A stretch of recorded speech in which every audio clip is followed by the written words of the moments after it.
Tout a commencé il y a 8 mois, quand Pierre et moi avons finalement choisi la date de notre mariage.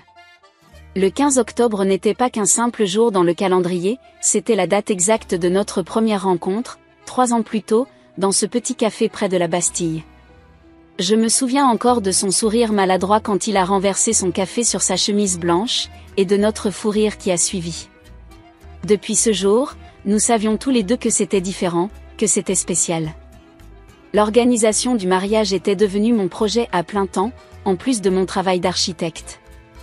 Les week-ends étaient remplis de rendez-vous avec les fournisseurs, de dégustations de gâteaux, et de recherches infinies sur Pinterest.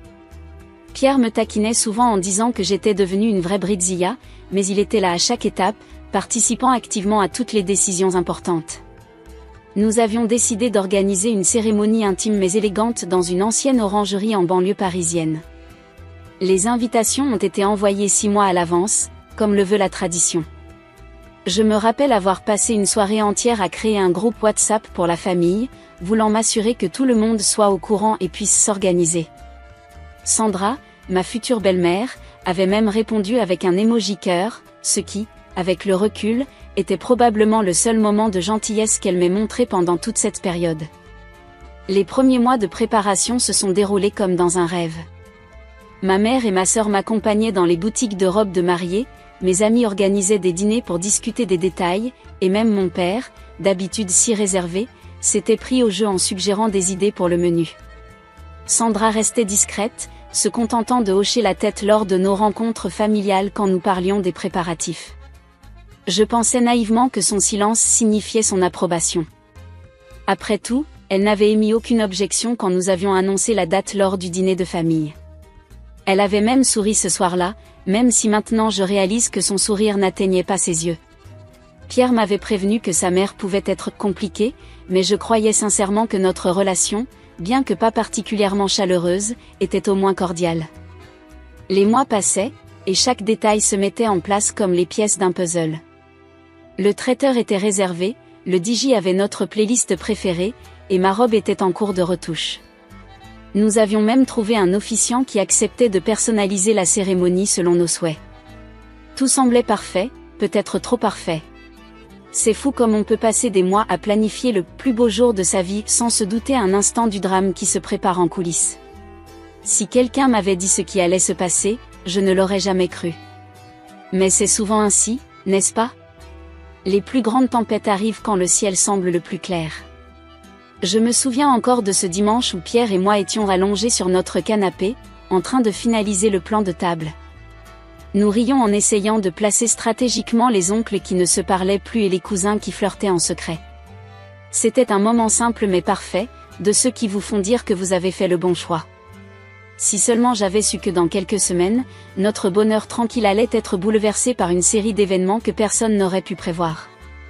Les préparatifs continuaient leur cours, et chaque petite victoire, comme trouver exactement les fleurs que je voulais ou réussir à négocier un meilleur prix avec le photographe, me donnait l'impression d'être sur un petit nuage. Pierre et moi passions nos soirées à imaginer notre avenir ensemble, à faire des projets qui allaient bien au-delà du jour J. Nous parlions d'acheter une maison en banlieue, d'avoir peut-être 2 enfants, et même d'adopter un chien, un rêve que Pierre reportait depuis des années à cause de ses horaires de travail chargés. Sandra participait de temps en temps à nos discussions familiales du dimanche, apportant toujours ces fameux cookies aux pépites de chocolat que Pierre adorait depuis son enfance. Elle posait parfois des questions sur l'organisation, mais rien qui ne laissait présager ce qui allait suivre. Elle semblait même s'être rapprochée de ma mère, les 2 femmes échangeant des recettes et des conseils de jardinage. Les week-ends étaient rythmés par les essayages de ma robe, les réunions avec le fleuriste, et les visites à l'orangerie pour peaufiner la décoration. Pierre s'occupait de la partie administrative, gérant les contrats avec les prestataires et s'assurant que notre budget restait sous contrôle. Nous formions une équipe parfaite, chacun complétant l'autre naturellement. Ma meilleure amie Julie organisait mon enterrement de vie de jeune fille, me envoyant des messages mystérieux qui me faisaient sourire. Pierre, de son côté, préparait un week-end entre amis à Amsterdam, une dernière escapade avant le grand jour. Tout semblait s'enchaîner parfaitement, comme les notes d'une partition bien écrite. Les invitations, que nous avions choisies avec soin, un délicat motif floral sur du papier recyclé, avaient reçu des réponses enthousiastes. Même les cousins de Pierre qui vivaient à l'étranger avaient confirmé leur présence. La liste des invités s'était stabilisée à 80 personnes, le nombre parfait pour créer une ambiance intime tout en permettant d'inviter tous ceux qui comptaient vraiment pour nous. Je me souviens avoir passé une soirée entière à écrire les marque-places à la main, voulant ajouter cette touche personnelle qui me semblait importante. Pierre me regardait faire, assis à côté de moi, me servant occasionnellement un verre de vin et me volant des baisers quand je faisais une pause. Ces moments simples renforçaient ma certitude que j'avais trouvé la bonne personne. Les derniers détails se mettaient en place, le choix des alliances, finalisé lors d'une après-midi pluvieuse chez le bijoutier, la sélection des musiques pour la cérémonie, qui nous avait pris une soirée entière et beaucoup de négociations. Pierre voulait absolument du rock classique. J'insistais pour quelque chose de plus traditionnel, même le choix des cocktails pour le vin d'honneur était arrêté. Si seulement nous avions su que cette période de calme et de bonheur n'était que le prélude à une tempête que personne n'avait vu venir. Mais n'est-ce pas toujours ainsi ? On dit que le calme précède la tempête, et dans notre cas, ce dicton allait se révéler terriblement vrai. Ce qui devait être une simple histoire d'amour allait se transformer en un véritable feuilleton familial, avec des rebondissements que même le plus imaginatif des scénaristes n'aurait pas osé écrire. C'est exactement 2 semaines avant le mariage que tout a basculé. Je venais de terminer une réunion particulièrement stressante au travail quand mon téléphone s'est mis à vibrer frénétiquement. C'était Sandra, qui m'appelait pour la première fois depuis des mois. Mon cœur s'est serré inexplicablement, je savais déjà, d'une certaine manière, que cet appel n'annonçait rien de bon. « Ma chérie », a-t-elle commencé avec cette voix mielleuse que je détestais tant, « il faut absolument qu'on parle de la date du mariage. » J'ai senti mon estomac se nouer. « Comment ça, parler de la date ? » Tout était confirmé depuis des mois. Les invités avaient réservé leurs billets d'avion, le traiteur était payé, les chambres d'hôtel étaient bloquées. Sandra a continué, sa voix devenant de plus en plus théâtrale. « Tu sais, avec mes amis de l'université, on organise un voyage à Cancun chaque année. C'est une tradition qui dure depuis 30 ans, et devine quoi ? Cette année, c'est exactement pendant votre mariage. » Mon cerveau a mis quelques secondes à traiter l'information. Comment était-ce possible ? Nous avions annoncé la date 6 mois à l'avance, et elle n'avait rien dit. Mais Sandra, ai-je répondu en essayant de garder mon calme, vous saviez depuis mars que le mariage était le 15 octobre. Pourquoi avoir planifié ce voyage maintenant ? Sa réponse m'a laissé sans voix. Oh, mais ma chérie, c'est toujours à cette période qu'on part. Je pensais que vous pourriez simplement déplacer le mariage de quelques semaines. J'ai dû m'asseoir. Les mots me manquaient. Déplacer le mariage ? Comme si on déplaçait un simple dîner entre amis ? Les jours suivants sont devenus un véritable cauchemar. Sandra a lancé une véritable campagne de manipulation, appelant Pierre plusieurs fois par jour, contactant la famille élargie pour se plaindre de mon inflexibilité, et même essayant de convaincre ma belle-sœur de me parler. Pierre était tiraillé. Je voyais bien qu'il souffrait de cette situation, pris entre sa mère et moi. Un soir, alors que nous étions assis sur notre balcon, une habitude que nous avions prise pour décompresser après le travail, il m'a avoué que sa mère l'appelait en pleurant, lui disant que j'étais en train de détruire leur tradition familiale.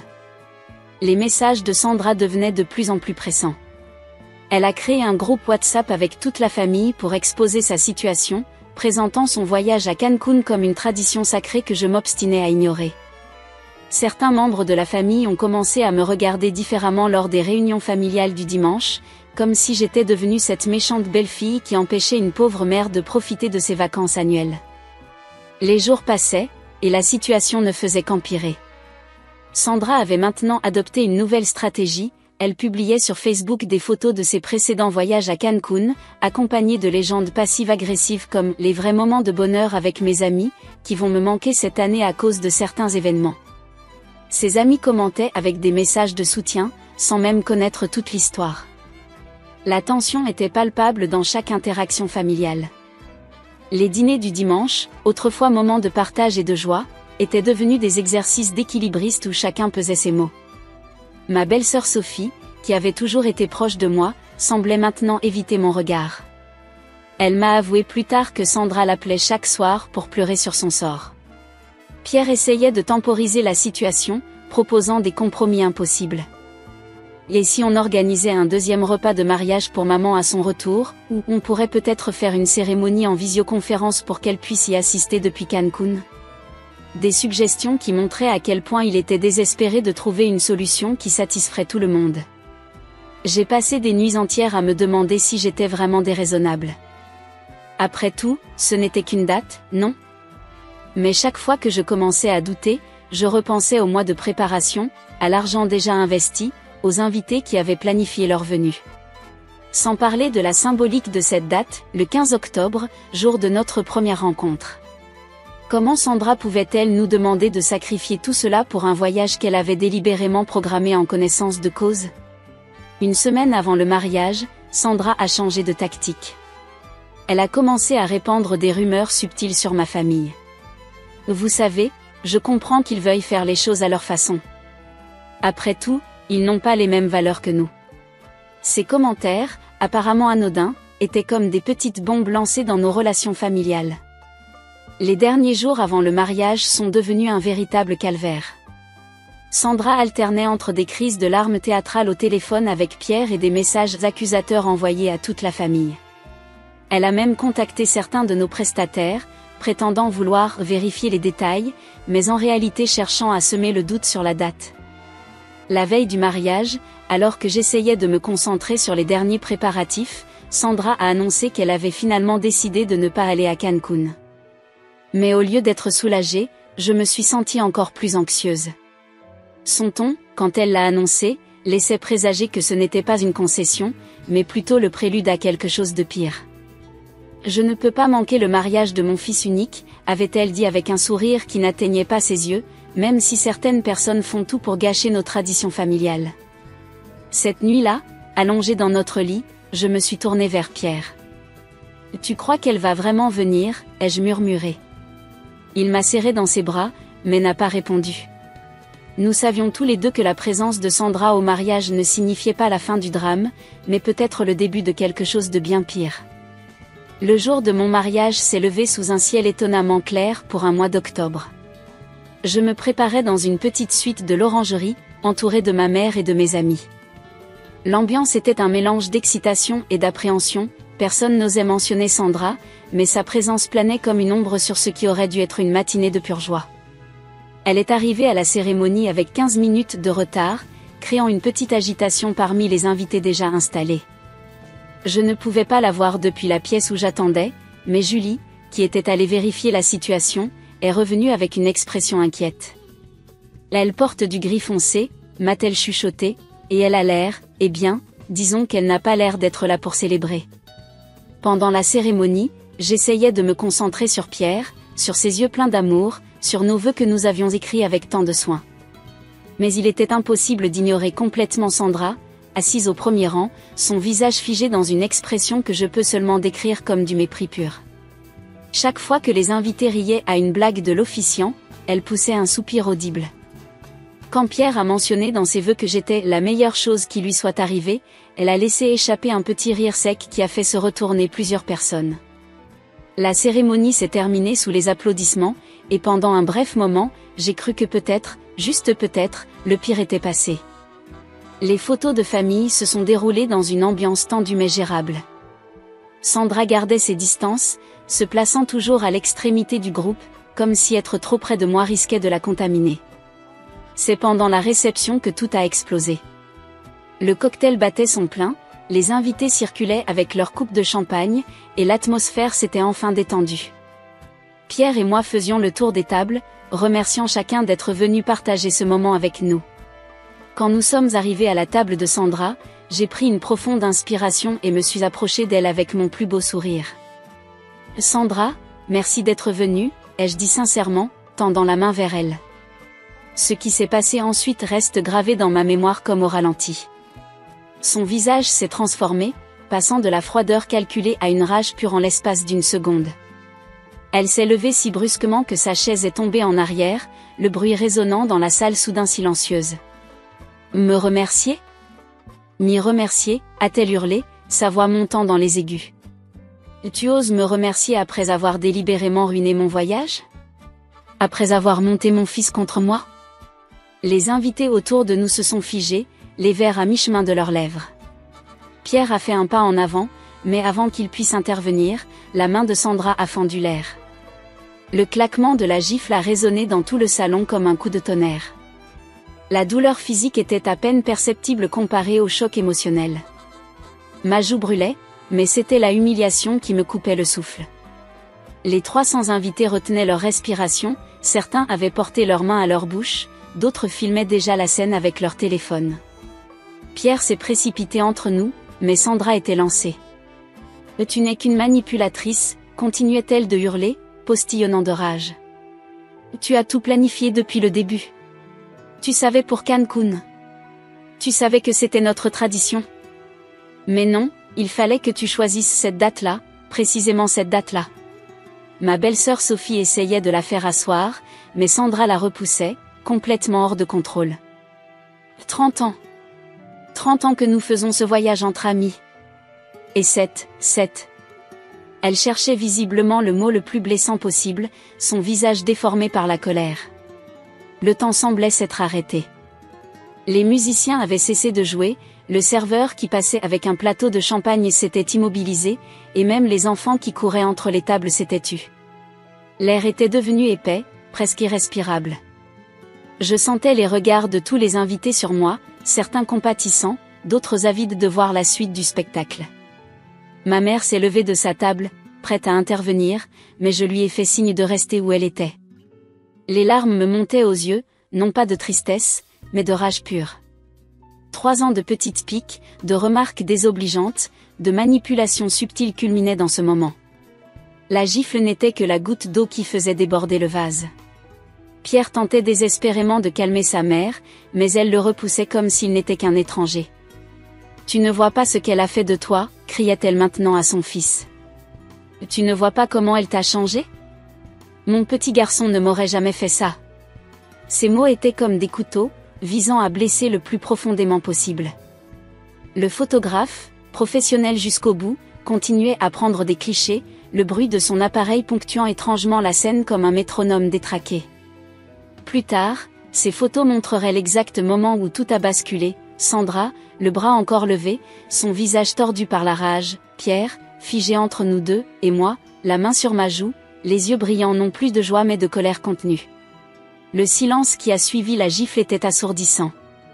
C'était comme si tout le monde attendait de voir comment j'allais réagir, comment cette scène allait se terminer. Sandra elle-même semblait surprise par son geste, mais au lieu de s'excuser, elle a redressé les épaules, comme pour défier quiconque de la condamner. Dans ce moment de chaos total, une pensée claire m'est venue, ce n'était plus seulement mon mariage qui était en jeu, c'était ma dignité, mon respect de moi-même, et l'avenir de ma relation avec Pierre. La façon dont j'allais réagir dans les prochaines secondes définirait non seulement cette soirée, mais aussi toutes nos futures interactions familiales. Mes mains tremblaient, mais mon esprit était étrangement clair. Sans vraiment réfléchir, je me suis dirigée vers la petite estrade où le DJ avait installé son matériel. Il m'a tendu son micro sans un mot, comprenant intuitivement ce qui allait se passer. Le feedback aigu du micro a fait sursauter l'assemblée, ramenant l'attention de tous sur moi. Vous savez, ai-je commencé, ma voix étonnamment stable, j'ai passé 3 ans à essayer d'être la belle-fille parfaite. 3 ans à sourire poliment, à encaisser les remarques, à faire semblant de ne pas voir les manipulations. Sandra, toujours debout près de sa table, me fixait avec des yeux écarquillés, comme si elle n'en croyait pas ses oreilles. Permettez-moi de vous raconter quelques histoires, ai-je continué, sentant une force nouvelle monter en moi. Lors de notre premier Noël ensemble, Sandra a délibérément oublié de m'inviter au repas familial. Quand Pierre a demandé pourquoi, elle a prétendu que l'invitation s'était perdue dans la messagerie. Curieusement, tous les autres membres de la famille avaient bien reçu la leur. Le silence dans la salle était total. Je pouvais voir les expressions changer sur les visages autour de moi, passant de la gêne à la compréhension. Puis il y a eu l'anniversaire de Pierre l'année dernière. Sandra a organisé une fête surprise, prévenant tout le monde, sauf moi. J'ai découvert l'événement en voyant les photos sur Facebook le lendemain. Ma voix se brisait légèrement, mais je continuais. Les mots que j'avais retenus pendant si longtemps sortaient maintenant comme un torrent. Elle a répandu des rumeurs selon lesquelles j'empêchais Pierre de voir sa famille. La vérité? C'est elle qui reprogrammait constamment les dîners de famille quand elle savait que je pourrais être présente. Je voyais certains membres de la famille hocher la tête, reconnaissant des situations dont ils avaient été témoins. Elle a même essayé de convaincre Pierre que j'avais une liaison avec un collègue, simplement parce qu'elle avait vu une photo de groupe du bureau sur mon Instagram. Une photo où je souriais à côté d'un collaborateur lors d'un événement professionnel. Sandra a tenté d'intervenir, mais sa voix a été noyée par les murmures désapprobateurs de l'assemblée. Je pouvais voir Pierre, debout près de l'estrade, les larmes aux yeux. Il savait que chaque mot que je prononçais était vrai, même s'il avait toujours essayé d'éviter le conflit. Mais vous savez ce qui est le plus triste, ai-je poursuivi, ma voix devenant plus douce. C'est que j'ai vraiment essayé. J'ai invité Sandra à choisir ma robe de mariée. Elle a refusé, prétextant un rendez-vous chez le coiffeur. J'ai proposé des déjeuners en tête-à-tête pour apprendre à mieux nous connaître. Elle a toujours trouvé une excuse pour annuler au dernier moment. Les larmes coulaient librement sur mes joues maintenant, mais je ne les essuyais pas. J'ai appris ses recettes préférées pour les dimanches en famille. J'ai mémorisé les anniversaires de tous ses amis. J'ai même commencé à regarder sa série préférée pour avoir quelque chose à partager avec elle. Je me suis tournée directement vers Sandra, qui semblait avoir rapetissé depuis son éclat. Et cette histoire de voyage à Cancun? Vous saviez depuis le début que nous nous marierions le 15 octobre. Vous étiez là quand nous l'avons annoncé. Vous avez même fait semblant d'écrire la date dans votre agenda. Mais vous avez délibérément organisé ce voyage, créé ce conflit, juste pour essayer de prouver que j'étais l'égoïste de l'histoire. Un mouvement dans la salle a attiré mon attention. Une des amies de Sandra, celle qui devait partir à Cancun avec elle, s'est levée.